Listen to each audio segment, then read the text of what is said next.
This is Agriculture Today, and I'm Shelby Varner with the K-State Radio Network. We begin today's show with Roger McEowen, K-State and Washburn University Law professor, with an agricultural update. He discusses foreign ownership of agricultural land, waters of the United States, and fines and liabilities that producers could be concerned about if their work creates smoke or dust across a road.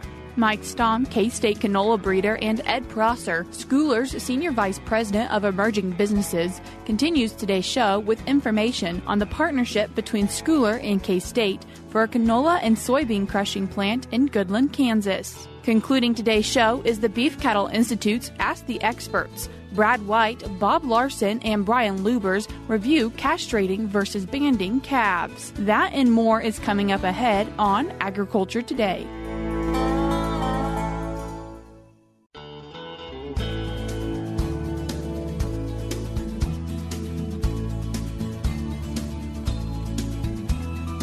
This is Agriculture Today, and we're starting off today's show with our Ag Law Update. And as always, we are joined with K-State and Washburn School of Law professor Roger McEowen. Roger, thank you so much for taking the time to join us today.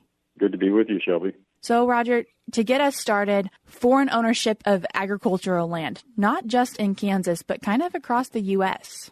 Yeah, Shelby, this has been a big issue in legislatures across the country this year. Numerous states have enacted more restrictions with respect to foreign ownership, and many of those are tying the restrictions to countries or persons that are agents of countries that are on the foreign adversaries list, and that's a list that the federal government produces. And so you have countries on there such as North Korea and China and Russia and Venezuela and a couple of others that are on that list. There's usually about 6 or 7 of those countries that are there.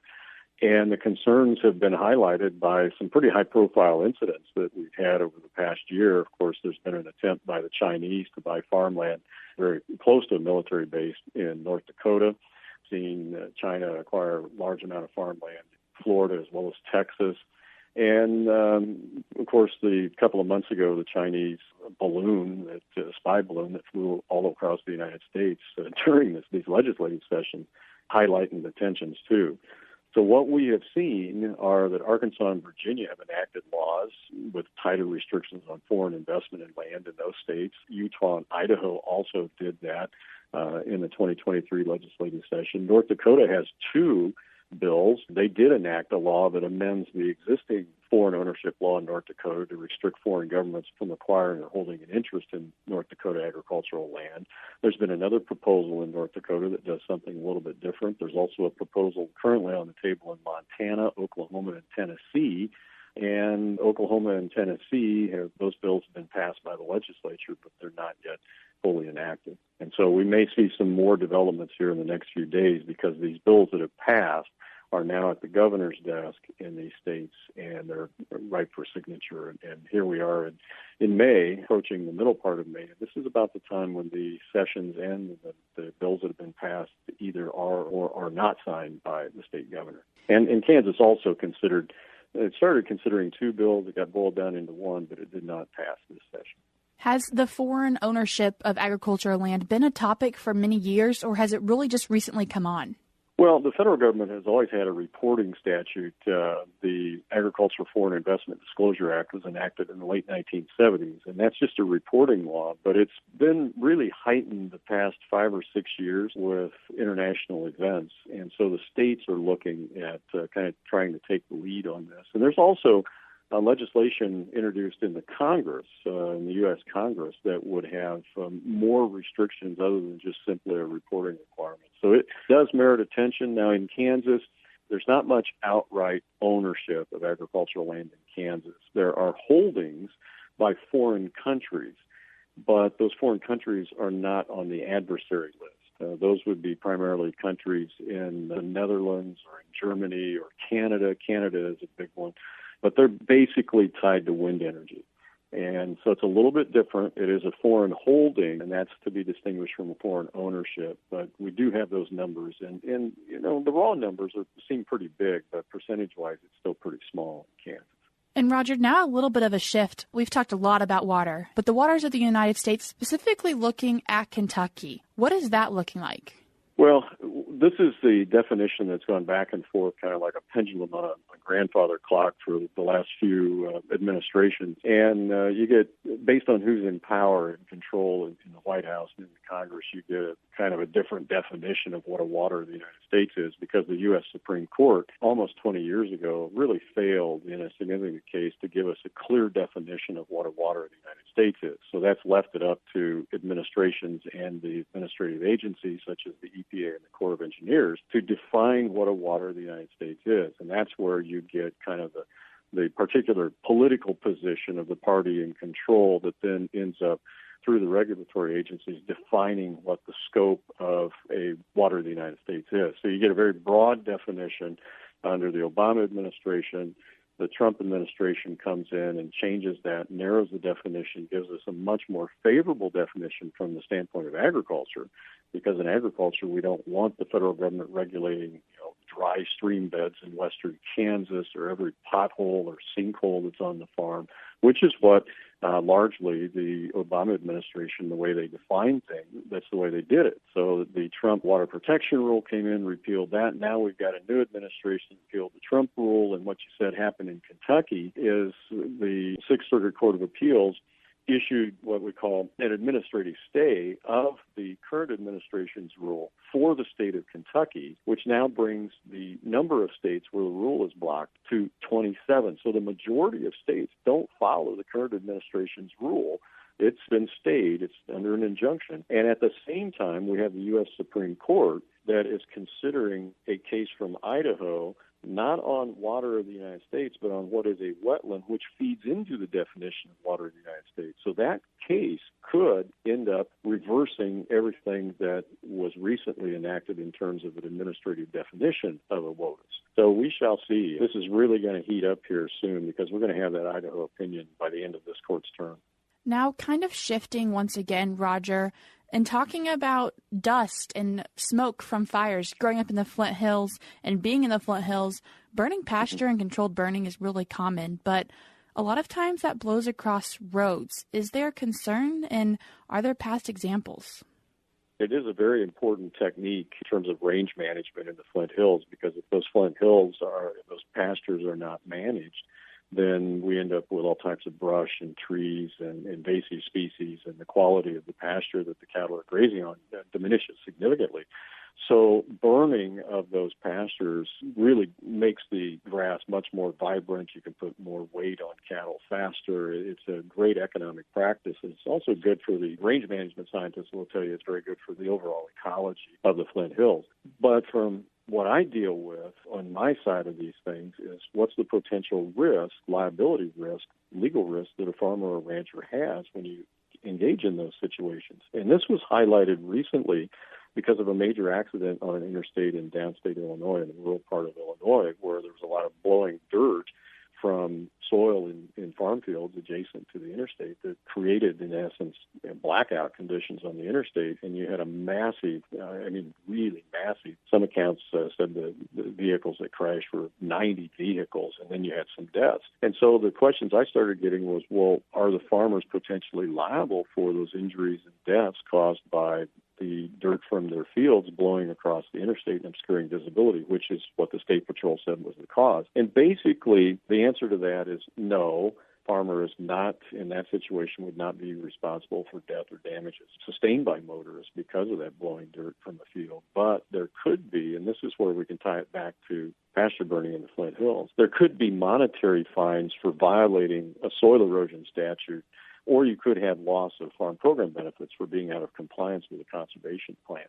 Now, Kansas has a soil erosion statute. A lot of the states in the Midwest and the Plain states do, and those statutes date back to the Dust Bowl days of the 1930s. So you could potentially, a farmer, say in Illinois, could be fined for not following good husbandry practices, good farm management practices, good farming practices, and failing to plant a cover crop over the winter or improperly preparing the seed bed, those types of things. But there wouldn't be liability for the blowing of the dirt, because this was a windstorm that came through, excessive high winds. We can't control that. But again, there might be the potential for fines or loss of Federal Farm Program benefits if you're out of compliance with your conservation plan for your farm. And that's kind of that's what's happened in some cases. The Iowa statute was challenged as unconstitutional back in 1979, but it was upheld against that challenge. And we've had fines asserted with respect to smoke blowing across roadways in Kansas from pasture burns, but not so much on the liability side of things, the civil or criminal liability. It's just more of a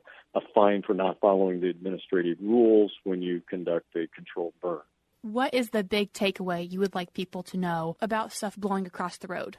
It's always important to use good farming practices if we're talking about soil erosion. That will always help minimize the type of situation that occurred in Illinois. But again, you can't control the weather, and the same thing would apply with respect to pasture burning.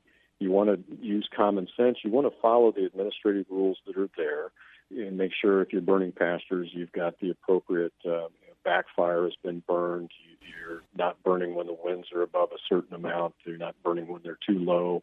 You want to have the winds right. You want to have them out of the right direction when you start. Be able to control it if the winds switch on you. Notify local law enforcement. And this is all in the regs. So make sure you're aware of what any applicable regs are, whether it's a soil erosion statute or whether it's controlled burning regulations. Make sure you're in compliance with those, and then use common sense and always use good farming practices. And I think that's the big takeaway. Roger, thank you so much for taking the time and giving us an update on some different ag law things that are happening. Thank you. Thank you, Shelby.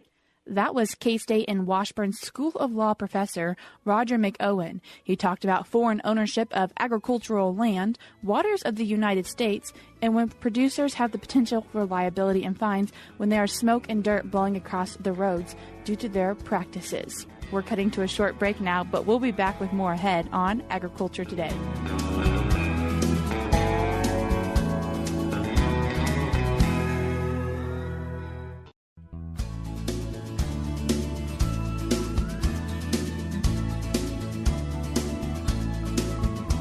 You're tuned in to Agriculture Today, and K-State and Scoular have recently had a partnership to put a canola and soybean seed crushing facility in Goodland, Kansas. And in to talk about that today is K-State canola breeder Mike Stamm and Scoular's Senior Vice President of Emerging Businesses, Ed Prosser. Gentlemen, thank you both so much for taking the time to join us today. Thanks for asking. It's good to be here. Thank you. Now, to get us started, could you two just talk about the partnership between K-State and Scoular?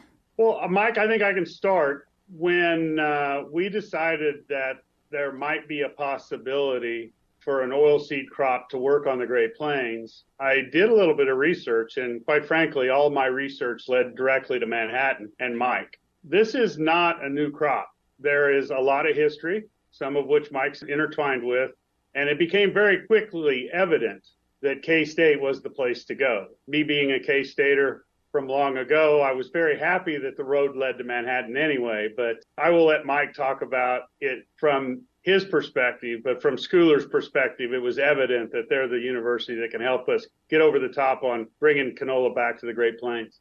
Yeah, I would agree. When Ed first reached out to us here at K-State, I was very excited to receive that initial email that said, we want to talk about oilseeds in Kansas. You know, for those that are familiar with canola and its potential here in Kansas and the Southern Great Plains, it's been an interesting journey with the crop. We've seen some highs and we've definitely seen some lows, but we still firmly believe that the crop has a fit here in the Southern Plains because of the benefit that it brings to our cropping systems. And so we've had a strong market at points during our journey, and other times we haven't had such a strong market. And when Ed proposed the idea of discussing opening this new opportunity, we really jumped at this opportunity to get together and start visiting about canola and other oilseeds in the state. I mentioned it, the crushed canola and soybean seeds facility in Goodland, Kansas. What kind of led you to that point? Well, it was a little bit of luck, a little bit of fate. We bought a grain elevator in Goodland, Kansas in 2021 that had a building on one side of the property. We knew that there was a sun crush facility there, but it had been a while since anything had run there. The environment in 21, right after we bought it, really changed. And to emphasize, especially to the growers, the world is different with vegetable oil today than it was even 18 months ago. And that is basically because the renewable fuel side of our industry has decided that vegetable oil has a role to play in both the diesel fuel and the jet fuel markets.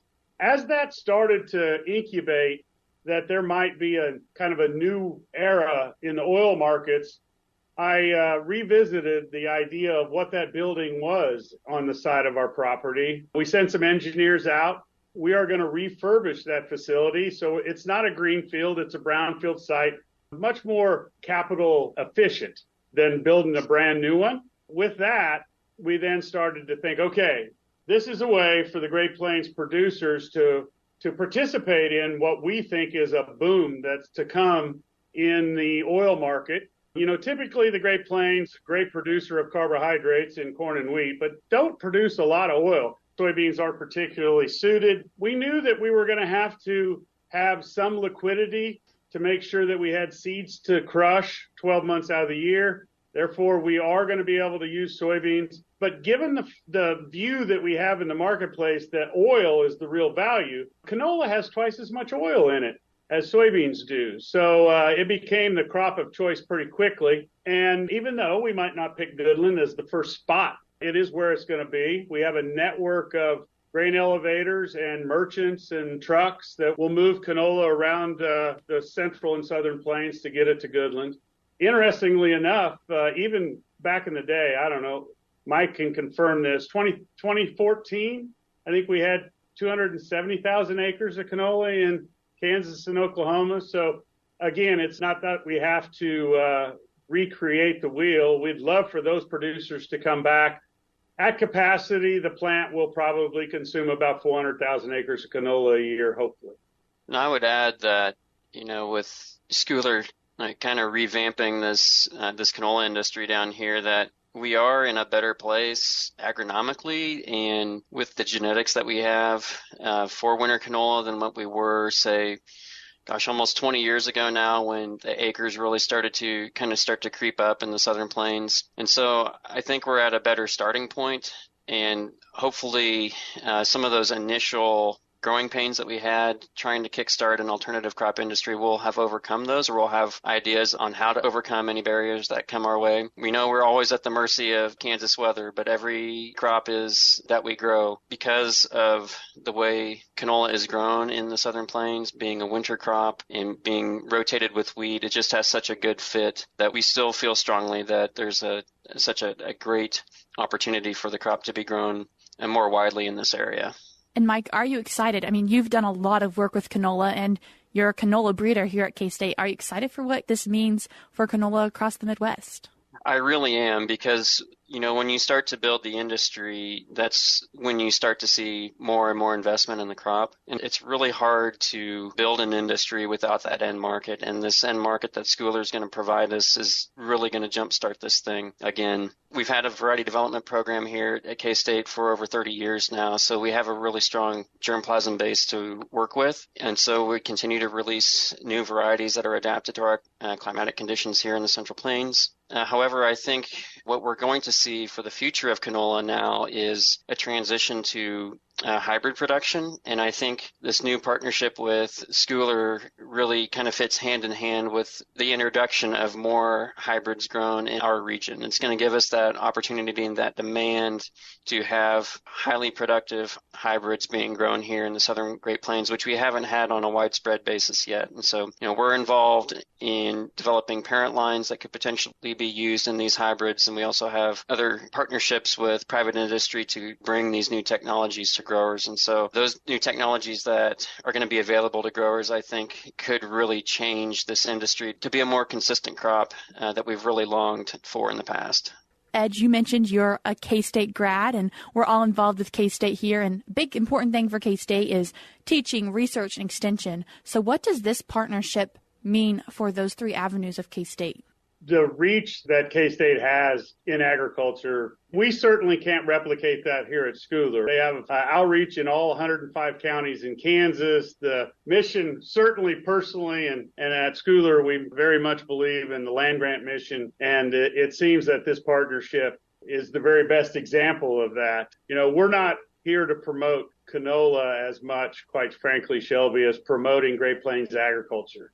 I'm a producer also on the Great Plains. I think that having another opportunity for a cash crop is going to not only strengthen my position financially, but also give me an agronomic leg up on my wheat production. There are so many different things that fit into this piece of the puzzle. We can talk for a very long time. And another one that, especially for our Southwest Kansas producers, the water efficiency of canola on limited irrigation is another one that I'm starting to learn about. And so it is the right thing, the right time, and hopefully Scoular can be the vehicle to bring a different level of prosperity to the Great Plains. I certainly agree with that. And the partnership and what Scoular is going to bring to the table really meets the goals of the K-State 105 program and the economic prosperity plan for the university. And so just very excited to be impacting Kansas producers in particular. I mean, that's been a career goal of mine, is to be working in agriculture and having the opportunity to work alongside farmers and to help them grow their businesses and just prosper in what they do, because farming and agriculture has been such an important part of my life. And so I definitely wanted to be in a career that will give back to that. And this really lends itself to that. And so if people are wanting to learn more information about this partnership between Scoular and K-State, or maybe learn a little bit more about canola, is there some way they can do that? Yeah, we're excited that starting this week on Thursday, May 11th, there are several producer meetings that will be going on. The first will be in Enid, Oklahoma at the Hoover Building. It begins at 10 a.m. There'll be presentations from Ed and Scoular on the facility in Goodland, and then we'll have some updates from both myself on kind of what we've been up to the last 3 to 4 years when we've struggled with having a market here in the Plains. You know, we kept pushing on through that time, and so we want to keep growers up to speed on what we were doing during that time, and some of the excitement with canola breeding and future varieties that I talked about. There'll also be representatives from the Great Plains Canola Association there that'll share information about how we all kind of can work together to make this partnership and this business grow. So that's the first meeting on May 11th. Next two in Kansas will actually be on May 18th, the following Thursday. The first will be at the Montezuma Community Building in Gray County, beginning at 12 p.m. And then the second that day will be at 6 p.m. at the Fence Post in Harper, Kansas, in Harper County. Same agenda for those meetings as what there is at the Enid meeting. If people are interested in, they should definitely take a look at attending one of those meetings if it's feasible for them. Absolutely. And we'd like you to RSVP if possible. So for in Kansas especially, definitely contact the local extension office in those counties. They're collecting RSVPs for those meetings. Mike, Ed, thank you both so much for taking the time to come on and talk about this partnership. I appreciate it. If you are interested in attending one of those meetings, that will be linked in today's show notes, which, as always, can be found on agtoday.net. We're cutting to a short break, but we'll be back with more ahead on Agriculture Today.